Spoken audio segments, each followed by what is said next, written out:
बिल्कुल, यहाँ एक भूतिया कहानी है। कहानी का नाम भूतिया हवेली। एक गांव में एक पुरानी हवेली थी जिसे सब भूतिया हवेली के नाम से जानते थे। कहा जाता था कि उसमें रात को भूत प्रेत की आवाजें सुनाई देती थीं। किसी ने कहा कि हवेली में एक पुरानी दौलत छुपी हुई है, लेकिन उसे पाने की किसी ने हिम्मत नहीं की। एक दिन एक बहादुर और साहसी लड़का रवि गांव में आया और भूतिया हवेली के बारे में सुना। उसने सोचा कि यह एक अच्छा अवसर है साहसिक क्रियाओं के लिए। रवि ने रात के अंधेरे में हवेली की ओर रुख किया। अंदर जाते ही उसे लगा जैसे कुछ अजीब हो रहा है, लेकिन वह हौसले से आगे बढ़ा। जब वह हवेली के अंदर घूम रहा था, तभी एक भूतनी की आवाज सुनाई दी।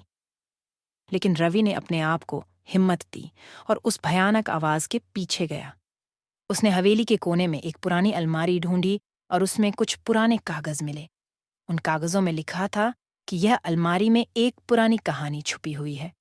कहानी के मुताबिक हवेली की मालकिन ने अपने प्रेमी को धोखा दिया और उसकी जान ले ली। उसका प्रेमी भूत बन गया और अब वह हवेली में अकेला भटकता है।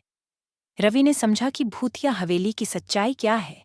उसने सोचा कि उसे भूतनी की आत्मा को शांत करने का समय आ गया है। उसने हवेली में घूमा, भूतनी से मुलाकात की और उसे यह बताया कि उसका प्रेमी अब भी उससे प्यार करता है। उसने भूतनी की आत्मा को शांत करने के लिए एक पुरानी कहानी सुनाई और उसे उसकी प्रेमी के साथ मिला दिया। भूतनी की आत्मा शांत हुई और रवि ने हवेली से बाहर निकलकर अपने गांव की ओर रुख किया। उसने सभी को यह कहानी सुनाई और सभी लोग हैरान और प्रशंसा से भर गए।